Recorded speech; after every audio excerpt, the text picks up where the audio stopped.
Abusuafo na me mamo aha na masan amamakwa abadiaba Ahenkan 93.3 FM eso.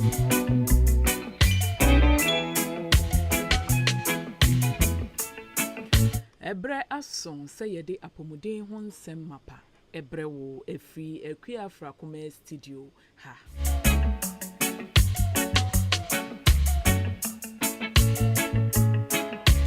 Na enenso eye fiada foforo se de da ye no ya pomuden ho ehia yen yie pa saranso ena etiefo mumpom mu ehia yen yie enunti ene ya hyehye dwumadie a etese se brano no ye beyi yade baako a edi yenya na ya beche okwan ye faso a eba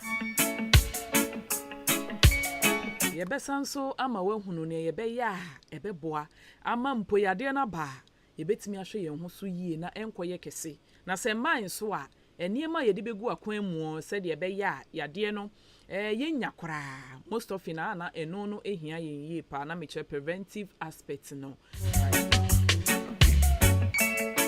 enenti se nani de di kan a wodi wafidie ato Ahenkan 93.3 FM dia ene na mi hye unkran se wonfom kwan kora aha ene ye the right place the best in the east aha de yesua de eniema bebre ne ye wa ha enenti da bia bomodin ase obema wafidie no adaha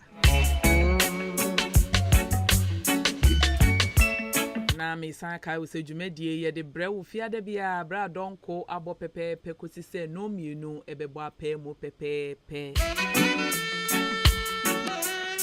na yen WhatsApp any SMS line no eye 0594841044 0594841044 se wo comment bi wo how bi obetimi dia fa SMS obetimi nso asende afa WhatsApp ye bekenkan na enimdifo a ehie mu ha de wasem bisa bia wo de baaye no ehumuaye de amawo afenso ye stream live wo Facebook abe Fontaine Time Facebook wo de okwa akoseche for Ahenkan 93.3 FM ne ye capital letters obo a wo behu yen wo ho share na obi nso benefit bi wo wie nso asan like ka ho na afenso comment na asembisa bia wo edima nimdifo biara no fato ho mekenkan na nimdifo eyiwa no bra esemu na yegusua ye rewure mu kono na mekai wo se me amidi dwumadi ho chia me midia ene radio ness Awurabena ene ye doctor ba kope an yankasa ye nimdifo a wonim de na wotimi kyerɛkyerɛ wade mu ema wo kai wo lecture bia na wonim ni wo legon ene tech no ono ana ene wasan beka yensa eye Mr Sapon ene wono wasan abeka yensa aye ne no ebetwetwe nkomodede a etise yie eno nti frɛ wobi na wobi mfrɛ wobi na wobi nso emfrɛ wobi na munyina munsi nkonwa na muntie nkyerɛkyerɛ pa aye de ebrɛ mu no fi so ha we ne yebeka ho asɛm no ade a edi nkofo nya yie pa ade edi nkofo nya yie pa obi wo kra wo fa saa tebea ni mu kra wonim sɛ bibi saa kra na ha no eno nti ene tweben wafidie no na tie ye nyina ne beboa wo pa na ansa na mekọ yen guest ne ho na me bisa wo se wompom mu etesen ana eniema bebre na yesua wo fa bia to kotokuo mu ana se etesen me pacho bomodin a ne ma wompom mu ana wapomudin ehia wo yie pa fi se da bia se de me kanade ba ko a eya wo wiase ene se wo be bomodin a aye adwuma na wanye sika na ebe wi achi ne sika wo benya ne nyina no be san de akohwe wo ho yade eba sa na se wasan beda zero an wo se nipa mo wapomudin ho hia wo ye adwuma no na wo ma wapomudin ne nso ho ehia wo yie se de be ya wo boha no na wo boha na ne nyina abalance na emomo bitimi ye adwuma obi be ye adwuma na ne wure fi sebi o machine kura mpo no eye adwuma ebre ka ya ye usi ewo ma ye de maintenance ka ewo ma mesemete twetwe wo me ka ase anase obi se me ka anase metia so enkoyie obehu fast na wadru mechanic shop na odi akono mo ahwa de kora ye car no na adan na ye de ye nipadua ne mom ehu hia no fi se ne wuni ho aka na obi betwi o na so nipadua we de aseye a eseye a ebi enni ho biem enti adan ne yenya bre ema nipadua no obi ye adwuma wahu paase ne ti pai no wahu paase ne honam ye ne ya wahu paase ne ni so uchi no enso sika na wo peninti wonya daage empe attention to adekode a eye no na fe de wo beti ani gbrum na watwa hwe yesima me no wonyare o wonyare sisi a wosundua wa ha sese ya na wotwa hwe ye de ne koye eno ano no wato anananom ewo nsie do ebasa na akoye ohaw bebre enu nti no na me hye yen hu nkran se yema ya pomuden hu ehia yen pa fi se car a ekita yen no se ene ne shaft sei na wanye air condition motor asay wanye obehu na ade foforo bi ya eboto na asay wanye obehu se boaboa no adakope na abreki car ne down na emom se ohaw bi ba ho na woso ano ohaw bi ba no eho na woso ano wo se de bia car no ete aposa na ye nipadua no ete ene wuti ye wo ya wayi wani wo yem ye wo ya wayi wani wo sere ye wo ya wayi wani ni nyina na eboaboa no dakope ebo wo hwe ho a wanhwe ya wo nsori biem se wanwu kura mpo a wanhwe ya se de na nkakane wutumi keka wo ho no wontimi enkeka wo ho biem na eno nso akoye ohaw fofra betu ni pedua so eno nti no na mefa akwanya nso akire wo se ye maya pomuden ho ehia ye kane enchen bibibia ye bia fi se wo nkwa a wo wade na wo apomuden mapanso a ena wotimi ye wadwuma se de se na efata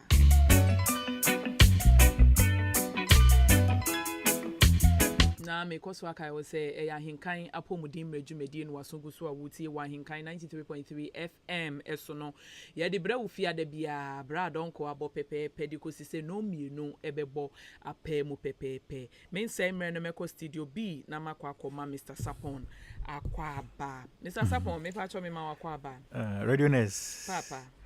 bacho meje also yo na empomu boko de oba de adom ne ahwe yi nti bacho yenso yenkwankran ye ho ye de nyame ase me hu wache yi pa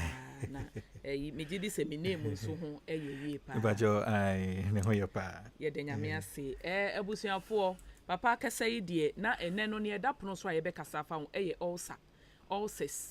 ulcers ye ekura eto ye yem eno na ene ye be ka ho asem na papa ma me peptic ulcer ebia wo hyase a wo be kirechire mu ni nyina eye eno ti ye be hwe ulcer ne kura na de kura eye ye wi a ye be hwe ne ma ekofa sa ulcer yi eba ye be hwe nsenkyerene na me che signs and symptoms a edi bra ulcer no aba no afen so management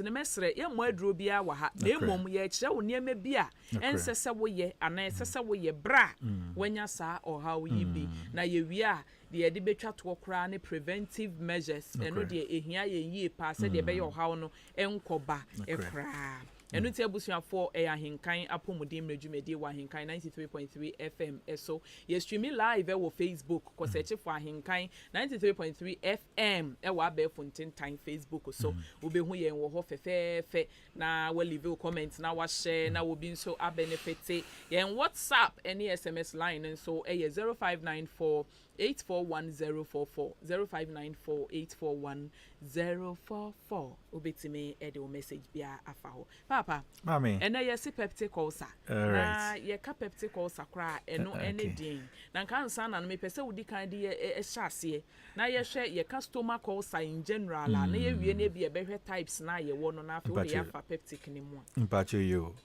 all right de nchie mu de ne free Old Town Health Center at the Ahenkan for enyina say program ye sha say no nyame enukure ni nyame nam sa program yi so ma nipa no bebre no enya mfaso de papa efri mu pa ne sa ye so nti nipa no bebre no ne nsori na ahyase etonsa efren numre ne won sorry one wo meeting days no ama yetumi eko kire won nti me cherry so kra no de nchie mu de bema the Apostolic Church wo aboabo eha I'm say last Thursday last Wednesday to friend ama ye no ye church around so ya homeje ne krampo NCP na Church of Pentecost ma emeko nso program bi e course wo quarters wo wonso etonsa efrey ma ye koye church fefefe ni nyina no se ye boa ma yade yetumi atuase ne yɛtumi abɔ deɛ yɛbɔ ho ban ma yɛyɛ no yɛtumi abɔ ho ban na yankwa nkonya yadeɛ no mankofa ɔhaw amba mekyiekyie obi bia Ahenkan for bra yɛba bɛhyɛ program yi ase na sɛ yɛka ulcer ne yɛ ekuro ne sɛ deɛ atɔ honam ani na deɛ atɔ honam no emu nipadua no yɛ den emu na ɛnɛ deɛ bɛkasa fa ho kɛseɛ paa na ɛyɛ deɛ broni frɛ no peptic ulcer na sɛ yɛka peptic ulcer ne nkyerɛaseɛ nyinaa brɔfo huhu ne nkyerɛaseɛ nyinaa ne sɛ ɛyɛ ekuro anaa ulcer ɛtɔ onipa emu especially uyam anaa sɛ lower part of onipa esophagus anaa sɛ o small intestines a broni ɛka no duodenum no ɛhɔ enti brɔfo kasɛm sɛ mepɔtɔ a ɔse peptic ulcers are sores that develop in the lining of the stomach, the lower part of the esophagus, and the small intestines. Ninja say nyina say eyekura eto lining bia ewrade obade no de fa onipa emu. Nti fa onipa chenchemfro eye onipa afrum ne kotoko odigumi a yefunu ya lining bia dan ewom se osa anase ekuro bi etomu a yetumi classify as peptic ulcer ena se ekuro no esane se onipa esophagus wo yefunu atoa so enti ekuro so tumi beto onipa esophagus a ade tia na esan ominim ekwa fa wo boso ekopem oyem no sa ekuro ni bi nso tumi eto ho a ye frɛ no esophageal ulcer ufi ehon so a ba ko so tumi to esan say yefunu no onipa nso no especially small intestines no etoa so enti ekuro ni so bi tumi to onipa o small intestines no ho a broni frɛ no duodenal ulcer enti ulcer peptic ulcer eye umbrella kese nanso sɛ wo ba emu a ne nkyerɛkyerɛ mu no ana me chichemu a yewo 3 types of ulcers a ekuro a ehye peptic ulcer nkoa ase. 1 yewo stomach ulcer, yewo esophageal ulcer, eni esan wo duodenal ulcer anase ulcer eto small intestines near den emu. Na den tikra ne ye ka peptic ulcer ewie. Peptic ulcer no akoye one of the fairly common health problem a yani a yewo apomden aso ye no dare dan nyina no empo so hwe nipa beye 20 or 30 in a day a aya no emu beye 6 and 7 there ubehia won with ulcer say ye gastric ulcer and say eye duodenal ulcer enti eye hia de ma me no mie no say awie no ubeyi wasum yi ni watie kwan a efa so ye den eba nsenkyere ne ebebo na watie ahobambo a obeye den obehwe obebo na wuwie nso ase empo so wanya yade no krampo no a aduane ben ene aduane ben na wunie ene nea obedi na watumi aboa ma ekuro na atumi ayeden ewu mami yo yeda se ye pa Mr. Sapon ebusuafo eya Ahenkan apomudin mredwumadie ena mosuguso amutie wa Ahenkan 93.3 FM eso no na mesan kai wo se ye fiade bia bradon ko abo pepepe di kosise no mienu ebebo apemu ene yede ebrewo Mr. Sapon ene na yenya ne fie he ya ye ne no etwetwe nkomo afa peptic ulcer ehono eno nti empepi no bitimi ka se ase mi didi pe na me yam aduane tom yam na me yam ya obi nso ase kom de me na me yam ya obi si yam ya tweme koma ho me se enetie na wo nso wo bre eni papa na de be kra ne kofa sa peptic ulcer yi yes se wo bisa me nia edeba eye niam ba ko mienu miensa bi na edeba ti bia na efia wo no se wo be bo modern apepen bi apetweredua bi apepepa bi ato a na anampo se wo de niame bekan atoto nia ekoso widie no a obehu se bia ulcer na we develop ewo woyam ho no na essence wuntumi mfa wani hu nti medru ensenkyerene heden eso yankohwe nia ede sa peptic ulcer si eba se eye gastric ulcer se eye esophageal ulcer se eye duodenal ulcer ne edi kan ye frɛ bacteria bi anase germ bi disease causing organism bi ye frɛ no Helicobacter pylori. Helicobacter pylori ɛyɛ bacteria a ɛno nso tumi bɔmɔde ma ekuro ɛyɛ infection bi a bacteria ɛde ba na ɛnam saa yɛ so de ekuro ɛba nipadua ne yɛden emu. So ɛmfa ho sɛ yɛ duodenal ulcer, sɛ yɛ gastric ulcer, sɛ yɛ esophageal ulcer, sɛ yɛ Helicobacter pylori nkwa na ɛde saa infection ne ba yɛ de a etumi ma obi enya ekuro ɛwɔ ne yam. Yɛn tɔnkɔ so deɛ tɔ so mmienu. Broni say frequent use of aduro bi yɛfrɛ no aspirin. Aduro bi a yɛfrɛ no aspirin. Yɛfrɛ aduro bi ibuprofen. Yɛ classify saa aduro no sɛ ɔmo yɛ non-steroidal anti-inflammatory drugs. Non-steroidal anti-inflammatory drugs. Frequent use of aspirin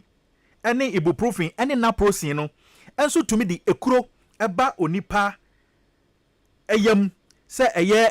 doroben yɛ nam ni minimum anase ensono a etoa ne yafunu so anase yafunu nankasa yeden emu enti obi use frequent obi use aspirin ene ibuprofen ene naproxen no no a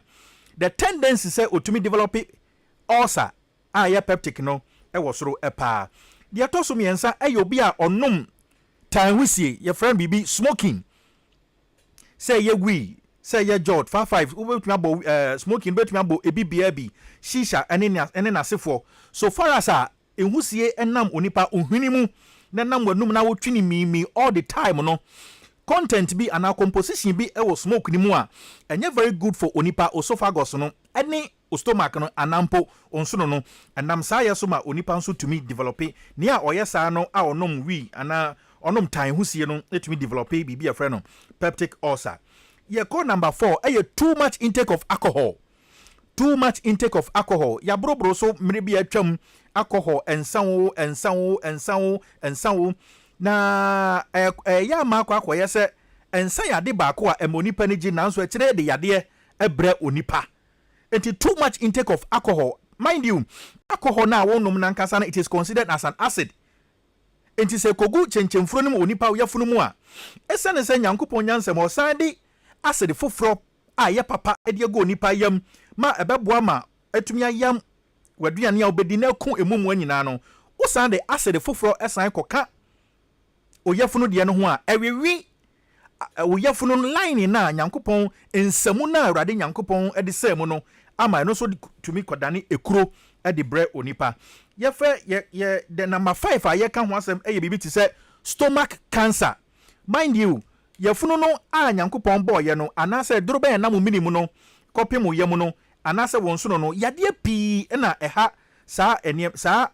honam akwayi ba kwa ebetumi so aka ho asem a enam saa ye so de peptic ulcer anase ulcer eba ni padua so eye bibi afra no stomach cancer. Se cancer eto uyemu a eno so tumi kofa ulcer so ye den ede brew ba kwa medi ewi a medi so eye ye fra bibi radiation therapy. Radiation therapy say onipa ye more exposed to radiation bebre a eno so tumi kofa peptic ulcer e de bre onipa mami Jo ye da say ye pa Mr. Sapon ebusuafo me koso akai wo say Ahenkan apomudim redwumedie e wa Ahenkan 93.3 FM dwumedie na e boa amansan ama yani aba yen ho so afa ya pomudin ho no eno e na guso a e koso no eno ntibomodin a na koso afrefre nkofo na munyina muntie sa efutu sempai papa wo kan sembi na wo kan aspirin na wo kan brufen na wo kan NSAIDs obi tie yen wonim saa ne ma ne ntime pese me bisa se de wo keke no ani painkillers ya ye tie ya na yedru drugstore ne akoto ya no kre pa enti ne nyina no ye wobrofo bi a ye ka se ye drug abuse ne nkyira se nyina ne se aduro a menom a odinimfo bi enye ono na twero ma me ye drug abuse na ofia ye system no ane senia ye pharmacy shops no aye nowadays no a ama akwa ye say there is influx of drugs are abuse no enti so obi honam ye ne ya obi ba bia ne ya kakra bi a odu drugstore ho na pharmacy shop ho no no ano na ya painkillers bi ti say brufen ti say diclofenac ti say aspirin ye ncheki nipa no ye mbisa na asem krampo enkwachiri enhu say brufen ana aspirin ana na prosin a onum ikra no so ofata se onom se do no ana ye de nima ye se ne honam ye ne ya ne tipai no na ne tibremo na ne kotodwe bi tutu na ne sisi eye ne ya ye nya te yaw no ano na ya sha ase ehwe ndo na etumi tu yaw ase anase pain alleviating drugs no na ye de ma se ni pakro no excessive use or frequent use of sa painkillers no anase analgesics no ekofa yade bi e frɛ no ulcer etumi di brain pa jo yeda se ebusuafo papa kiremu gidi se wate ase yie enti woni mo uye obi anase woni mo bi ada bia ni tipai na no ko drugstore me pepala we ne hwen na be ne ya me pepala we bibia wonya duru ya pala ne kura na ma wo sa no san aba bese wo mrebo aka ho enti ya ye nte so kakra ebusuafo yeguso a Ahenkan apomudin mredwumadie na yeguso a ye ncheche ti se yie ewo so no enu nti no bomode a netie ni nyina sopemo enti ma ne mfa waso achi nsan kohwe nwu na emom tie na faye adwuma na emmoa wankasa papa sisi ya no ye hu ne edeba right na esi abawie no ede be nsenkyerene na ebe da edi ama me a aye me no mehu se ampa eye ekuro yi bi na atomeyem right me da say Awurabena de atia ne say yade no anya aba honam nipadua no mu ayeden awie sa ato osophagus nim sa ato yafunu mu anase wonsuno mu na de atia ne say osa no eyekuro ekuro kai say ebiso ebinso yeden esua ebi ehya ase ketwa na ebi hya ase akese mu bra woni pa amana adwene anya den ankoso anampo wanya proper health screening na yantumi anyi say ebia yare ulcer bi na nipa kron e develop stie say eye ulcer eye ketwa small peptic ulcer dia aya na empempi no nipa no nhye da produce signs and symptoms bia ma wonya den wonhunu na emom say eye ulcer wabaji adwa na ode ohaw eba nipadua ni mu a tie ni na hye ne so say one de dikan uyam tumi ya uya kese pa uyam na etai hyase efri uya wa furuma esoro no enante fa wo soro ekọ wo bo eso obroni beka no abdominal pain a radiate from navel region no to o chest na sa pain no anase abdominal pain no etai ema wo sode anadwo sa ayamuka no ebesha se afiri wo mfuruma soro ne soro ekopim wo mu eho no etai ebo wo nkaye anadwo enti woda ho putrupo wotumi sode wo yabutumi kaw de denden pa aya na ano edene enti one sign and one symptom yebeka say associated with peptic ulcer whether gastric whether duodenal severe abdominal pain na hyase no hyase free onipa wafuruma so eko wo chest eso ebio obi a o develop peptic ulcer no ne botai funu no bebre ne botai afunu no pa kese o gene ho biara enye nia o develop peptic ulcer no wotai enya bloody or dark stools sabe so ko ejanan na janan na chi no anase na janan ni mu no o se eyetum anase moja kakra eden ewo mu enti de obehunie bre wo di tissue paper no a cleaning wo to ho kwan no awie no onhwe mu no obehu se there are blood spots ewo sabe o toilet na okọ ye ni mu when you ohuni sa no a mo adwene enkonko ye se eyekoko bi na apai ana bibi na asie indication ba kwa metwe adwene so se wo develop peptic ulcer na ukona se wajanan no so ye tumu bebre a ye tum more dark black hweniye na wo develop peptic ulcer obi a wo develop peptic ulcer number 4 otai efe ye malaria yare nom na ekofa efe no eba no a nia o develop peptic ulcer no otai efe sadi pakro na nkasa nso wo severe chest pain ma remfi say me say ulcer no ya wo baako a esa ominimu brin beka no esophagus enti say esophagus no nso say ulcer ebetenemu na ebeye kro dia kai say ekro de yaw eden eba senia baako wo yamu a ekofa severe abdominal pain eba no na esanse sa dorobe no so nam ominimu nti onipa no benya severe chest pain another sign another symptom a yebebo so awie no unexplained weight loss unexplained at ontiasie na osotumi ti impofiri mu ade bia unhu ba bia ɛyɛ dan efiri wankasa wotenase a wontumi enhu nia mede to me sebon ɛyɛ sɛ nia wo develop peptic ulcer another sign and symptom no ɛyɛ ne appetite ebesesa obenya change in appetite nka obi ananka wo aduane pa odumi didi ma ne ho eto ne pa no saa nipa kro no na aduane die ebeye basa adentia na one ayana o suro bi se aduane to ne yamu a aduane ne yam bɛyɛ den ebeye ne ya enti dane dan nyina no se aduane fa nanum afa ne minim akɔ ne yamu a ayana suro kakra yɛ den ɛwɔ akyiri enti ne saa yɛ so ntima aduane kom ana aduane ɛho anigye no ɛso bɛyɛ den ɛbɛte enti nipa no benya loss of appetite and as a change of appetite so be samia enema wei ba ko mienum yensa enan ni ninum so no any the signs and symptoms are obi we develop peptic ulcer no etie Jo me da say ye pa Mr. Sapon ebusuafo eneme ne wo yesua ade what say wo yam ye wo ja wo yam wo na wo regin na wo re ayi trisilicate ayi mixture no magnesium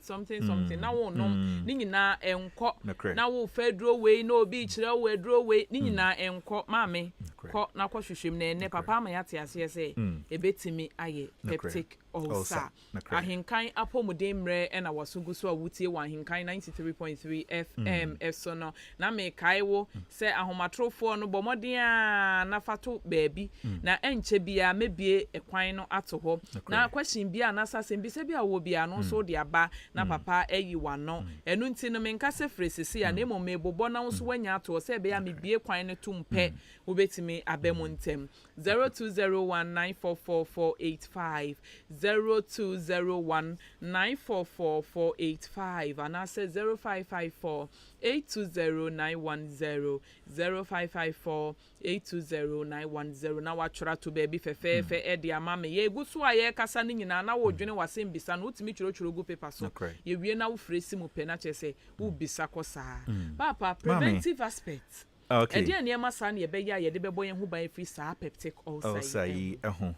right eniema bebre wo hono ma me no mi no yebetumi ene yetiefo omutie yen yebetumi aye ede abo saa asi yade yi ho ekwan na antumi ambamba betena ye nipadua ne mo mind you peptic ulcer yade bi in fact yi pa se bi ento da bi a unhu sani a make na ato da ti o hospital ade obeti ane se me ulcer na san ba bi mu to de bi nipa kro no ye be yina Africa mu no okura ne yam ne sebe anwene na ɔte yawa ɛpa so na nyame amfafi na ukonya efia ɛwachire na wanya ka anko hospital ana entamu ana ɛde ɔhaw kɛse etumi ɛba me kasa no courses no ohwa me can be fa frequent use of aspirin ɛnom anase painkillers na ye ka ho asɛm no me can be fa smoking say ye nom time we see nom me can be fa say ye nom alcohol ensa brani ya enemamu wane ma no ato agusu bebre no enti say ye pese ye prevent peptic ulcer na emba betena ye widie mu adia niema ba ko mienu yi na onipa ese wo hye no enso nia edikan no broni beka say you shouldn't drink more than 2 alcoholic beverages in a day ni nyina no bomu ba ko ka say ye limit yen alcoholic consumption in a day. Mind you, obi ewo ho anop awie na se wotie mi a anopa kokwa mmon e na okogu mu enyume wo beda obesan asan gumu into that thing has become a lifestyle woni pakro ne so anopa wo sore ne wangumu a wo mpe anane honam no ensisi so emfema no enyume so obeda ana obedidi na se wangumu a ne body no ensisi so emfema no we should desist from regularly using or taking in alcohol. And we are back. You're very careful. Say you better mix alcohol with medications. Into me can na no be say ba ho na ma papa na woton sabi ensa na ma me na woton ensa no. And then kesen ke ye ton ensa ne nkwampo di anka fine. But ye di no binom afrefra.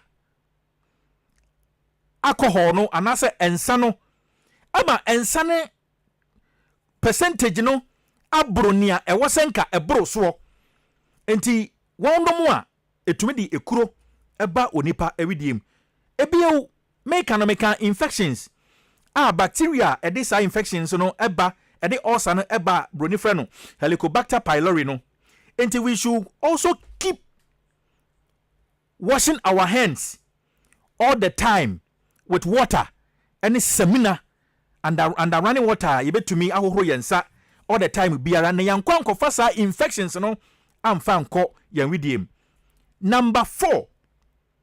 na make frequent use of painkillers, the aspirins, the diclofenacs, the ibuprofens, the naproxens. Honam yaw enduro no no. I was say ye bomodin say ye be prevent and ye be limit our intake of painkillers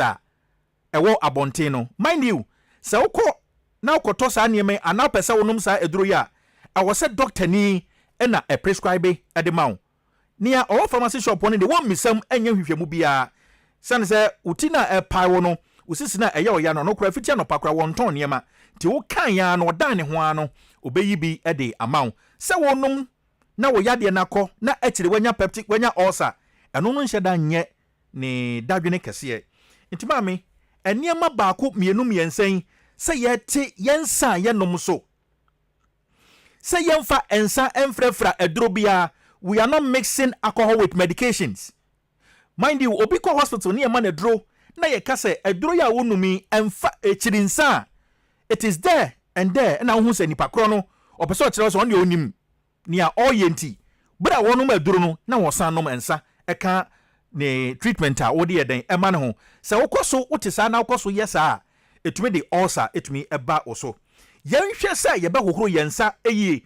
regular washing of our hands send ye be ma ye be preventing Helicobacter pylori aboa na ana bacteria na ede ulcer no eba no na yesa nso a etumi aboa mame prevention kitwa we ene yetumi gina so a yebetumi edi peptic ulcer so jo yeda se papa yeda se pa ene yesua de empanifo amotie me aya ade bia de meka ne se ebeye se wo hawo no emmakra ebeye se emmakra eno no yesin se ebeba na wo so ano na wo bebre na afi nipa wo nka wo fefefe kama ukura wo nipadua kama afi de wusuro se wudidi kura wo yembeye wo yanti aduane kura wo nni afi bosome na chi yebehu na waye basa mesrew entwen ema saade ewe enyewo papa mami menya ohaw na wie edie ben na ye the do's and the don't den na menye den na mema menye a ebeboa me se medawase se obi ba ma ye hwehwemu ma ye hu se si ano ne wo fam no aye ulcer se ye esophageal se ye duodenal se ye gastric ulcer no a nipa krono one ye manage no on ni medications eso e de mano na duro enom ebio ye manage ni pakro on nutrition ne na didie ana na duane no na duane ahoɔden ye den ɛho ye manage sa ni pakro no ɛwɔ ho 3 ye manage sa ni pakro no based on the causative ade na ɛde yade na ɛde ɛbaaye enti sɛ ɛyɛ ensa na ɛkɔfa ayamukuro no ɛba ni pakro no so a we do thorough counseling in-depth counseling at the many pakrono senke beya ko bejae obetwe ne ho ayeden afri sa ade ne ho. Number 4 eye lifestyle bia na ni pakrono otim ma enam so ma ekofa sa yade ne yeden eba nti se eyade na onom tan wisie yi bi se tobacco nom ni wi nom ne cocaine nom ne enema ya enam yahwi mu dodo no a ye manje sa ni pakrono ewo sa ekwan ne yeden eso se obesesa na brabo afiri ho na ankwankofa yade no ni mpomponso a eyehu na di owasem beden ebeba na semeka bibi kakra afa onipakro no ni management ewo nutrition eho a ye ka bibi se ewo se onya bibi afa ne balanced diet wo bi awo peptic ulcer no won didi just medidi biara keke nemom ne meal anane diet no ewo se eye balanced I was containing all the 6 classes of nutrient ma nipadua no etumi etenase ahoɔdene ene enyini ekwan so kai say me say eyekuro na atɔ yam sɛnea ekuro tɔ onipadua no abɔntene a yɛhwɛ ɛdandan ekuro no ma ni wo no ɛtɔ da bi a yɛyɛ dressings na yɛde nneɛma papa atototo so sɛ wokɔ hospital a na ɛsane sɛ ekuro no atɔ yam na yɛntumi ɛnyɛ dressing enti deɛ tie ne sɛ ne yɛdi kan no yɛfrɛ bibi abdominal endoscopy o yɛtwa oyafunu no nkyɛnkyɛmfuro no baabi a ekuro no atɔ no picture ne yɛhwɛ ne size ne yɛhwɛ sɛnea ɛteɛ na dwosuo no sɛnea ɛteɛ enti doctor ni a anase oduyani a wɔne wato ɔde wahunu na ɔde wato saa aduro ne so no ɔbɛhwɛ sɛ bere ne bra no o review anase wo san babie mu a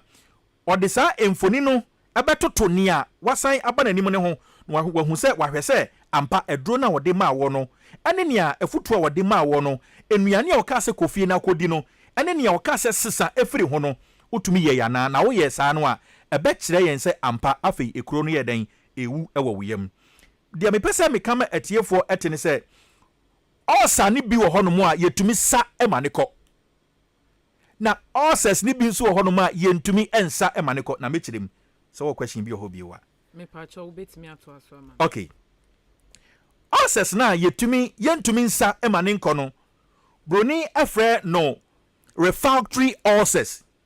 deɛ nti ama yɛto ne din refractory ulcers no na yɛsa ma ɛnkɔ no ne nkyerɛ sɛ nyina ne sɛ ebia yɛsa ma ne nkɔ no kɔna ɛnkɔ no one ebia na egyina sɛ nipa koro no produce excessive stomach acids production of stomach acids a ɛmboa ma ulcer na ɛwɔ ne yam no etumi yɛ den ɛkɔ nti yɛbɛkɔ akɔyɛ hwehwɛmu foforɔ ma yɛhunu sɛ denti na kwasi manu nya ulcer ma yɛsa ma ne kɔ na wodie yi deɛ yɛsa ɛnkɔ it means sɛ one it could be sɛ one ebia na o produce plenty anase excessive stomach acids number 2 ebia na nipa kro no ɛwɔ bacteria bi aside Helicobacter pylori bacteria na meka ho asɛm no it could be any form of bacteria aside Helicobacter pylori na yɛka ho asɛm no ebia na nipa kro no ɛwɔ ulcer na cancer na ɛhyɛ aseɛ na yɛwɔ another reason bi a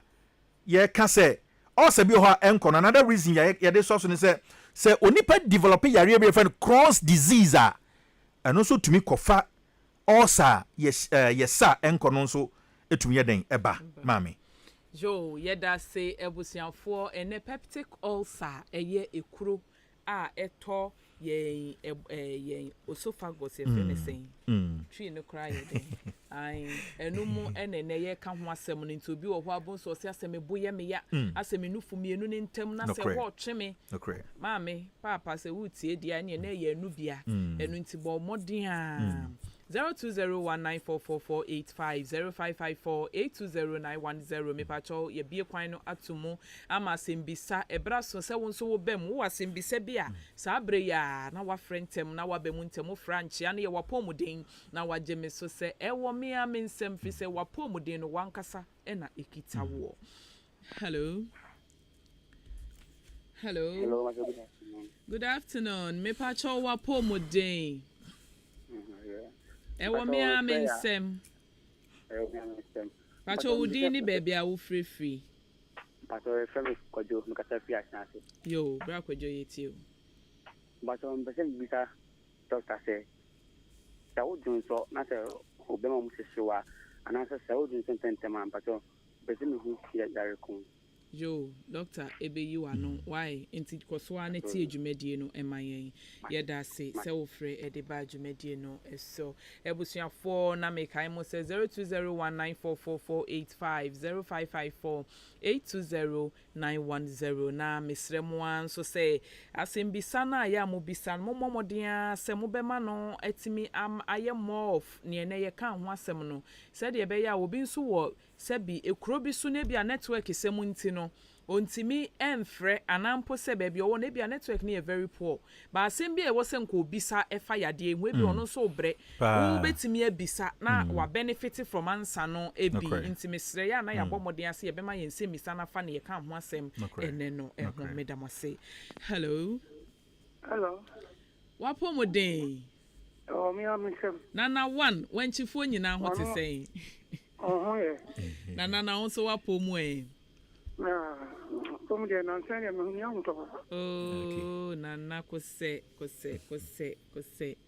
Nana area die yeti o. Oh, ma say mo, am busa doctor say. Sorry, bi afi no wo twe ko no kono. Me dia ni bi kama no say pe. No be man sorry am o idea to mo na say me bontia. Ne me transia. Ne mani kun. Ani me wada mu be no kon ana no ndua. Make me ada ma kobo be no miensa. Ano so e da ne. Nana aduane ben sa na ya wudi. Bia mi di mo ne bia ba yira mpesi enu se. Nese na o de koko nde ya ho ntampe. Koko no na me ni on papa. Pede nkwata ho mate. Yo nana nyame nsa o yare bi wono so ana.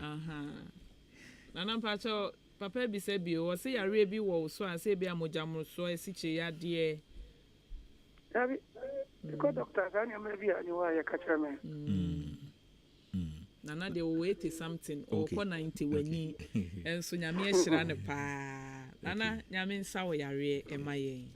Yo da kuma to. Me pacho mate da ko kwara wo ho na me nso mato awo. Ayo. Yo nana e da si ye pa echi awanchifo nyina. Yo bye bye.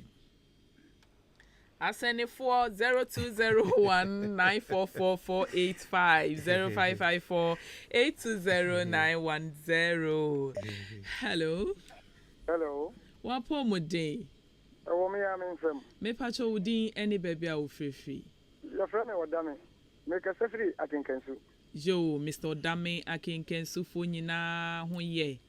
Ya ho ye. Me pacho fo asimbisa no egu kwaso. Yo, ma sembisa ni fe. O sanko ani yare wo yemu etutu aya wo ya. Ana ya wo yare foforo bia. Ano so aya ma wo yemu etutu ti se di kuro ho no. Yo. Mate, Mr. Odame, Papa, Ebeyi Wano, Ebrepem, 0201944485 0554-820-910 mi pacho, Mama Efreno, Emran Tentem, so na Papa Ntimi nyi obia semano, Emma no menu anoma send for me, Jidi se mutie yen, na me Jidi se obia so ehon, eye, ene peptical sa, and I can hon asemon no. Ifo anamasefo enyinemu awisa sister akos ne edin kramin kan ni nyina. Hello wapo modin awa mi amin sam me pacho wudin any baby a wo free pacho baby akos nkasa so asane yo sister akos me pacho ho ye de pachai ma na me wo ha ka ka ram pese ne kan chwe me pacho yiti ma be 3 weeks ni na ahokeka ewo me so me de ko aban aya sabia awa chimoda nta abodem ho amo me panya so ahokeka no da so me so esa ko community ana jigwe aso ma so me dana yukwa me na ahokeka ni sa eno so nsanwa ngume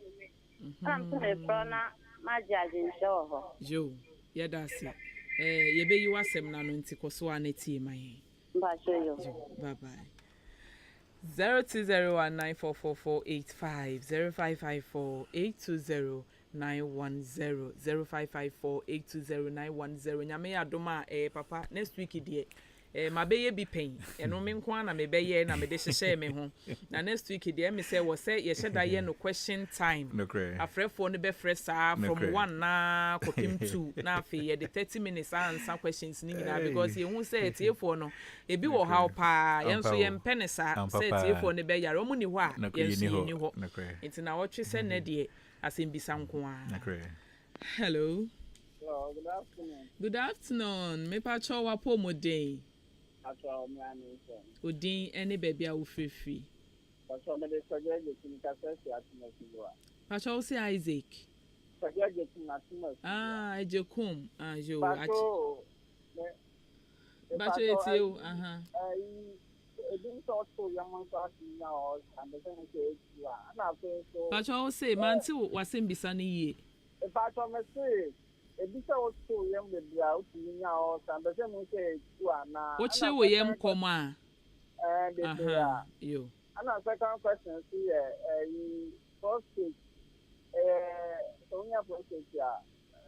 nyani bi o esa otu ana unya prostate cancer prostate de be ma bia wo bi enlargement enlargement okay me pacho you papa be you no yeda say wo freba jumedie so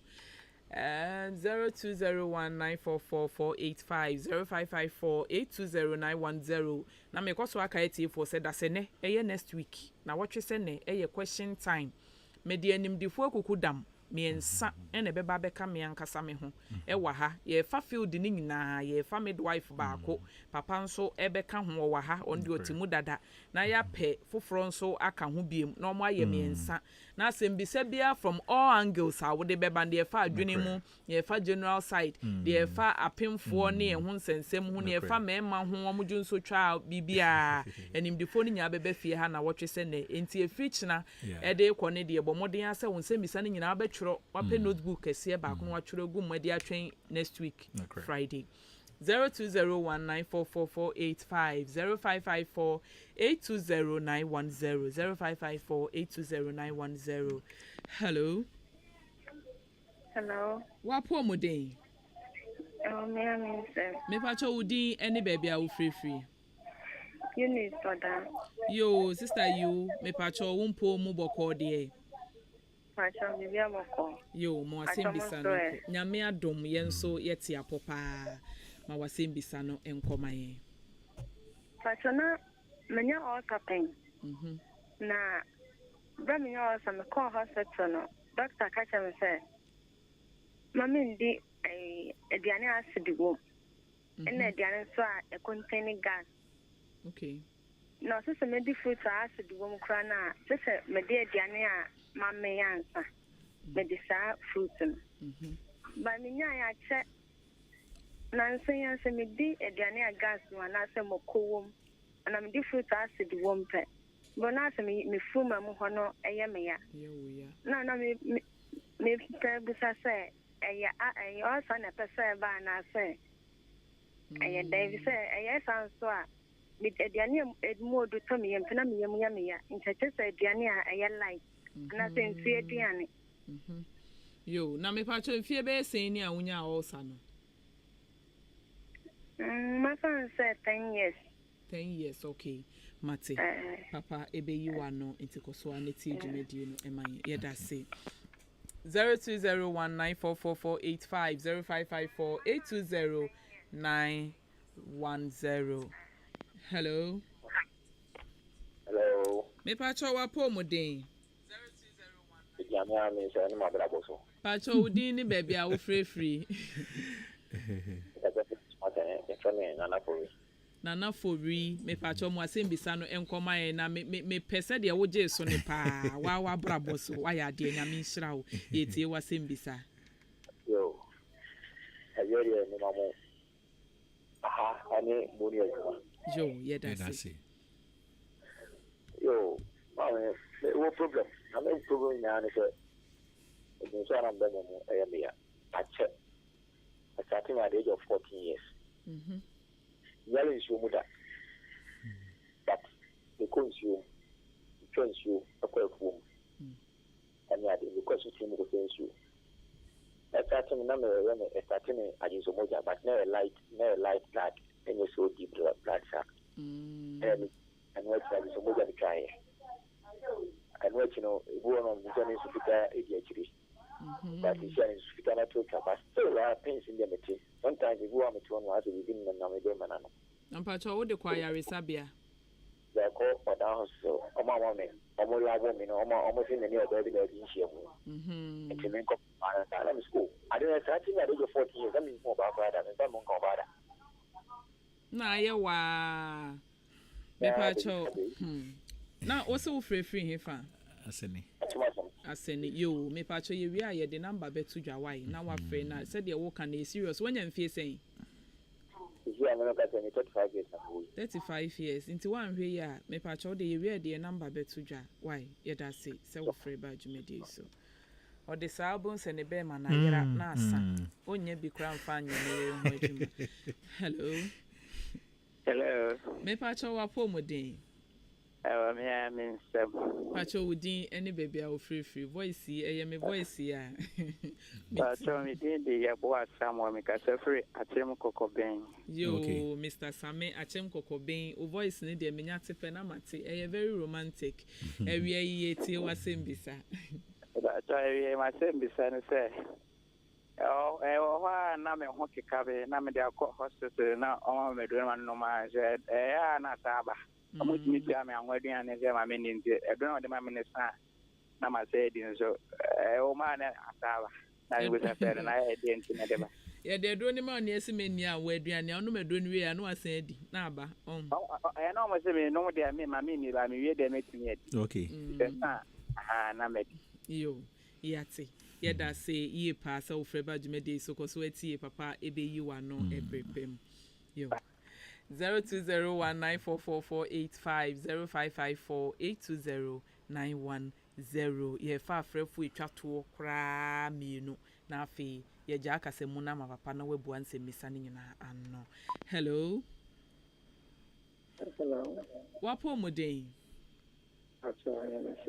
me pacho wudi any baby I will free pacho obema one so kakra ama me mente wo kasa ni ye pacho Mickey okay akimoda pacho mo asembisa ne nkomaye the last week they said can be problem I'm not the number this no na me ben for instance ni enya number okay na Saturday na me try fair wa me me enwem oh sorry me we am send me number na to dwa why na wa free na yakasa why problem is I really say na true certificate na last week na me can no na me brewo stomach on ban hospital no doctor can say na osa you know I can say energy drink ni acidic tane mani ni me di so nya oche but man say no say me ti on since aye kakra some medicine na me dia aye kakra and shedan ya me say na personal aye okay about first and just me di kwa yes if ekutu na roba and the na nya easy kwa understand me say yes okay me pacho me de me number ne betu dwa why na de wo ho bia yia yaka why me da say pa hello kose ofrefo we wagina so ache kose yi pa 020194448554820910 wa wo besim ye twato no na afi ye de wo ewie asamba hello kose papa enti na ne ewo ho no betimi ebo ansem na na fie wi a me de Facebook de enso aba na SMS nso yenya message kakra wo SMS na ye bra wodi kan wa be fonten time Facebook so dem pacho we entwa we ya pomoden mre ne Ghana be hye ne Nigeria be hye de enya ha ne ye kan me se opokumo ba na wato aso papa yonko okay mate right send na odi kan no aya na questions ni ya ko ye general questions enfa program no topic na ye kan ho asem no enti de mekan me answer me try some answer ni nyina na yetumi ahwe mama hwa de odi kan bi say question first one say ojonso na ne bema mu ehihye no na ne bema mu nso eye ne ya nkan fa ne ye kan hu de na nso betumi aye one UTI urinary tract infections what me then between so STI and then we are bia what me akwakote minim ya de kro until say ya labs ansana yetumi ti say nipa kro no 8 me ani de mu ne oboku anso no enye drugstore asemo hospital obeba na yatumi a check ye beje ne dwonso kakra anampo ne muja kakra na ye hwehwemu na yatumi aboa no sa ekwan ne so eno nso ntenko da no no be bisa na bisa se odidi kakra bia na wa na nikum ti wo de so ma me se na emfie no ekọ anim na bisa na say owo yare bi chronic condition bi on so anana na say saa niema no wakọ hospital na ye see bibia saa anyhow 80 to 90 years na ye ka ho asem no papa wakọ bi pa nti immune system wise no papa immune system no ekofom na hoɔden bebre essence immune system so kofom na hoɔden no enso bebre de ekofom ne saa yeso nti papa didi na sɛ wada enhye da enye bibia ehu biara esa na mom sɛ ontumi enna na all the time ni tipa na koma bi bɔ na ya na ekofa ohaw eden eba eno nti yo sɛ ya nhwehwemu na obi bisa sɛ yafunu no enkoane osa no nkoane yafunu no yade anase bibi fufuro bi eden ewo ho ayampa osa no nkoa enye yafunu no yade bebre ne tumi to onipa yafunu eden emu ene wonsono no so eden emu typhoid kra betumi ato wonsono mu yafunu yare no de edoso but yebetumi aka bibi ti se cancer kakra eden ewo ho ene yare no pi no ewo ho nti enye osa nkoa enema onipa yafunu ene ya na kai ne ye se obi ka se meyam meya a se woba apomden aso ya yenhwehwe mu no aya na yempese ye be single out one organ enkoa ebia na yawo na eba no emfiri yafunu nim. It could be coming from any other organ ewo abdominal system near den emu. Say ye esophagus, say ye stomach, say ye pancreas, say ye liver, say ye bibi biara den emu. Inti se oba ye be proper abdominal examination. Na ya hwe se ampa baby a wo de won sa si ye, baby a wo kire ye die eno eye wo yefunu ana se bia won so no ana de ewo ho ebiara. Na ebinom nso ka se me ho keka me sa question no mo bisa ne 2 times ma call government hospital ma ya wo me panie and so still me hu se enko edida so ewo ho se ye free BCS also ko culture and sensitivity test ye betwa ohunam ba bi kakra na nka ya no ya ne ahwe aboakro a ode honam keka ye wo ne panie a enko no ye den eba ebi nso a na ebi a could be due to allergy bi bibi biara wa react to adibi ebia wonku ebia usop ebia aduane bi ana eduro bi a wo yeden wonom ene kofa saade no eden eba won etie mi a mesre se omo bepe apomden e konkan na ahwehwe ne enti a ema won ho yeden ekeka wono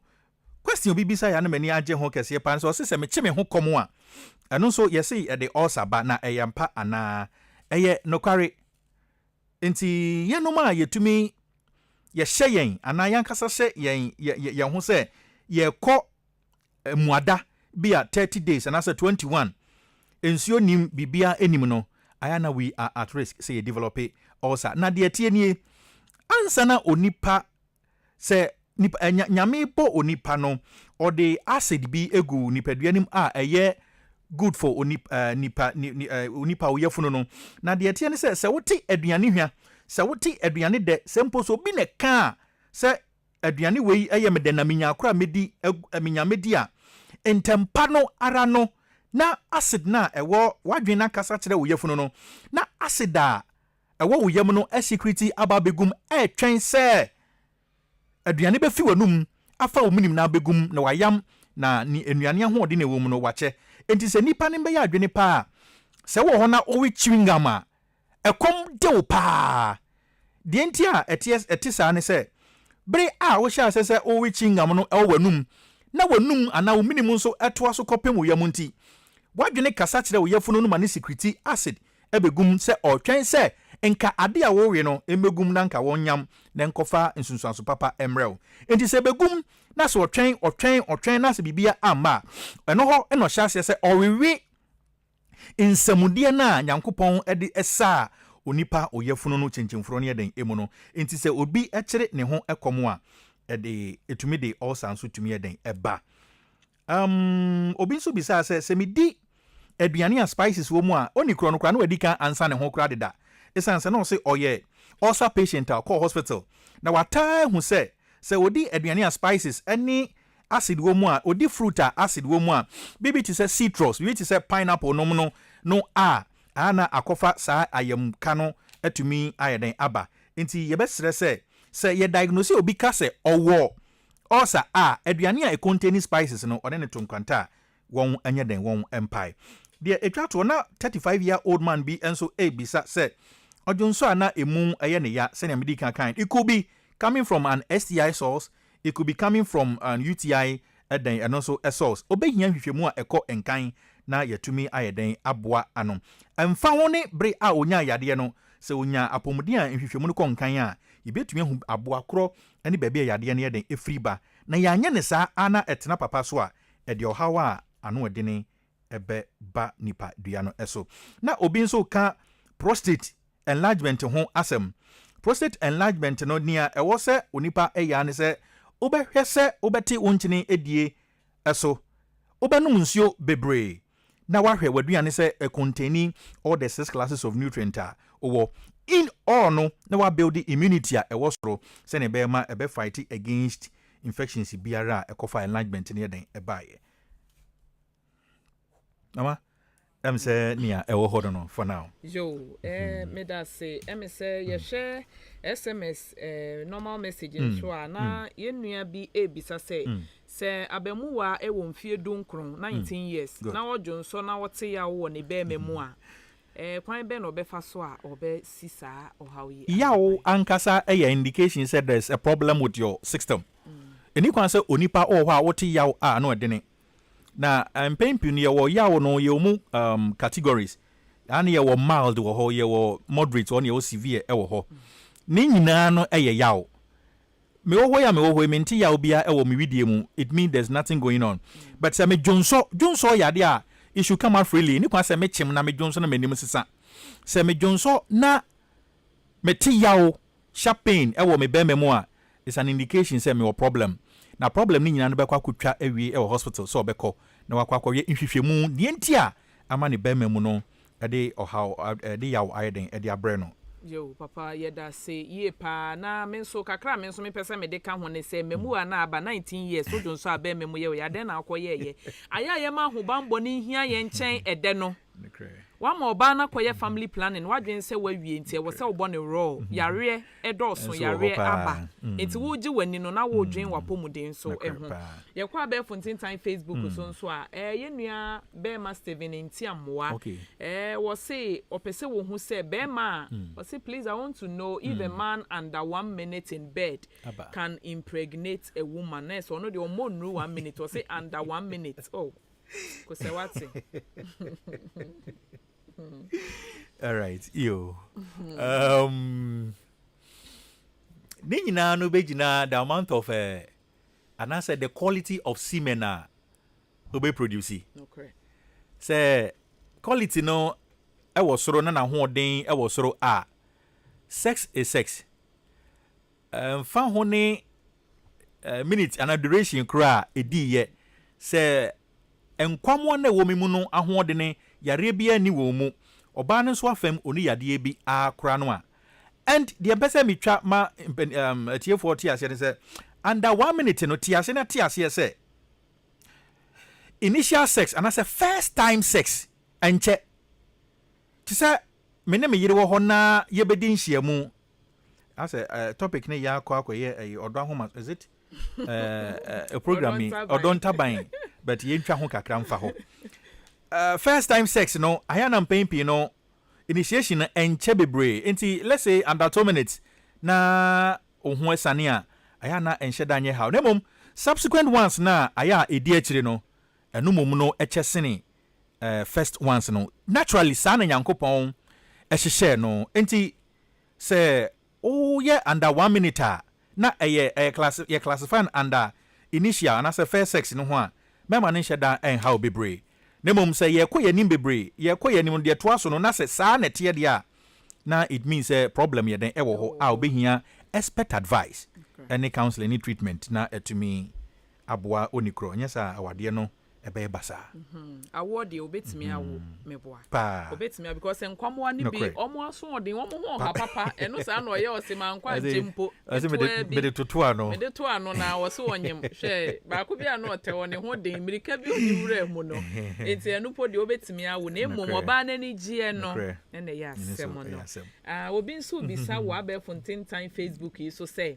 wo baby ebu ne nsa if a lady is having a menstrual pain since childhood, can she be pregnant? Oh, dysmenorrhea.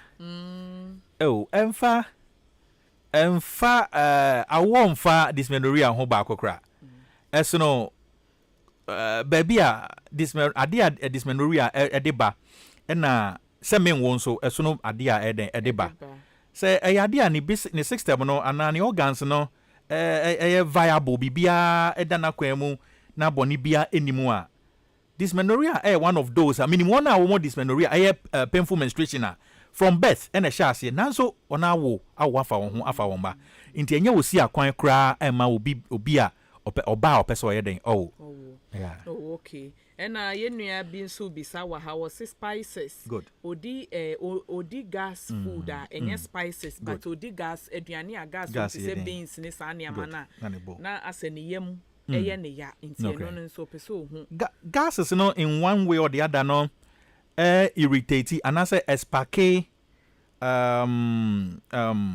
production of acid and I say abdominal acid and I say stomach acids bebre dodo enti say udi aduane na gases no e wo bebre irritating mucosa lining no of nipa stomach no which brings about the more production of acid no or stomach acids no na ebasa na edi ekro eno so tumi di ekro den eba minimo bi a odi beans a na ne bo ehihye no odi na ne bo in fact obi me kra me wo kra me di engo kokko no a na me bo ehihye me in fact from birth and I realize ade no since then no me ni engo kokko no den ebio aha nti too much gas gas containing foods no so enso tumi ema obi develop ulcer ewo ni yefunu chenchemfuro ni mu. Okay. Abusianfo ene yesua de yie pa ene yabeka safa peptic ulcer eye ekura eto. Is rama bi mama 1 minute na me mfanya de ketewa bi. Pa cho mate. Ebia na wo fie na obisa se sesi anu me yam atwakuro. Eden aduane ne den aduane na minyai di na ankofa ohaw amre me one jai coffee nom. Beverage na your friend coffee. Yesore no pane di insuoshe ahye no. Wa oye ulcer patient and a patient with ulcer ubejai enom. 2 obi a onom ensa alcohol ubejai enom.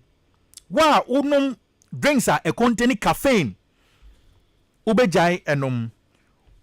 Wa upe wani ji aduane bi a eye chocolate enhono. So oye obi a oye ulcer patient a ubejai sa aduane ne den edi. Number last one amidi twato eye acidic and spicy foods. Ekutio citrus no pineapple no they are more of acidic sources. Enti wobi a ya diagnose na ka tense or ulcer no won mom ben enuane nura mabbo so nemom ubetumi edi cabbage, ubetumi edi apples, ubetumi edi honey ewo, ubetumi awe carrot, ubetumi edi spice bi a friend turmeric. Na fe wunya olive oil edi soswa ebe boa wuyi pa. Jo. Yeda se ye pa ene de yenim ye nyina yabehu yesua de enu nti wo obi ananka wo sei ebi hawo de a ene megidi se wano yie no wanya wo solution no wanya ne he ya enu nti no bomodia se de bia we fidie no bema na da Ahenkan 93.3 FM wonyim free hada because uta yi free ha bo nse da ko na refi na adepa bi asan wo ho enu nti no mane na ha brano na ncheche pa ye de bra free juada ekosi kwasi ada nyina wo nso benefit free emobi papa wo final words me final words na be ye enyeso ade bia me ka ho asem se ofrefo ne fra no wabisa no wapomden osi kuramia me ensem fact program yi ebibi akwanya kese manipa nso express won hu eyi pa na nipa e wo haw no haw no esanse nyame edi nyansa adum enipakuo bi enti no ubopini wo mo a won betumi akọ emoa esa nipakuo a meka ho asem na ya doctor fo ne nurse fo a midwife fo a won ebimben ye ne a dane da nyina no ye kọ ho ayarehwe mesese se wo de wapomde ne to ensanie ni a ne sa yesu nti onum endro bia basabasa onum ensan bi entena so ama enigye no nkonkwe enkowie bibi bɔne emfa emma wo ni di basa na wo hwɛ sɛ wo kura wo nsa ho nso wo nsa hohoro no nso yie ma enkofa ɔhaw biara emma wonipa nom nsuo bebre wonipa mmɔmɔde sɛ obenya exercise aya nya home yida baako nafa home ma nipadua no enhome kakra na yɛ saa no a ebetumi aboa de medi tumi sembo ne sɛ aya adwene wo nua ho adwene pa na yi adwene bɔne nso efi utirim jo aya adwene wo nua ho adwene pa na yi adwene bɔne nso efiri utirim yɛda se yie pa Mr. Sapon ene wama yesua de medofo yɛpɛ wasɛm yɛdɔ ɛno nti na yɛde saa nneɛma we nyina ɛkyɛ wo free of charge we went to ahwe yɛde ama wo free ɛno nti no bɔmɔden sɛ woma no ɛnsɛi na ɛmpa wo ho kwa na mmom wode ɛbɛyɛ adwuma ɛnyɛ bibia na ɛsɛ fata sɛ onipa wode wo nipadua ɛyɛ Bible kraka wɔsi yɛ wadeɛ nyinaa ho kwan nanso enye ne nyinaa ɛne fata yɛn saa nso na Nyankopɔn wabɔ yano ama yɛn nanso ɛmfata sɛ bibia ɛne sɛsɛ ewuram enye ne etwa mu bia ne sɛsɛ krawa no enye aduane bia woni bɛbɔ so bia ne wo sɛ ewura wanumu ɛno ɛne kɔfa ɔhaw we nyinaa ɛde ba no nti ne yenua bɛɛ ma bi wɔ sɛ mapɔmuden ogye me so sɛ ekura mea me nsɛm ɛne mea mabrabɔ nokre ɛyɛ wabrabɔ ampa papa akasa ensanom cigarette wie enuoto basabasa ni nyina ye yabrabɔ ni bia enu nti no yentutu yanamo na yemmɔ yabrabɔ no eyie sɛ de bɛyɛ a yapɔmuden nso ebetimi SCP na esi ta na mekoso akai wo sɛ nyame ya adom a ɛkyena nwummere 10 to 12 ɔdɔnta ban dwumadie no ye de brɛ wo live and colored mama anointing the swag mama michia wa wie ai michia wo be rabna michia wo pa mama ɛkyena yebehia ai mepɛ nasɛm tu mama Monica swag mama ba ko so no ono nso de ode be mawo ai said we ye de nya ode be mawo me fili wo mu nyina sister Getty Mr. Ebi me fili mu nyina ene nkyerɛkyerɛ pa amemi nda bia mode ebrɛ yen eno nti no na me kai mo se nyame ya dom a ɛkyena anwumre ɛyɛ Saturday anwumre don tabai ajay me to come don chain ɛkyena nyame ya dom a baso live and colored na ɛkyena de ne yebe kasa fa ho ne ho hia yie pa nti ɔwofo bia momodin se nyame ya dom ɛkyena anwumre obetie sa adwumadie yi wo hwɛ yɛn African settings ya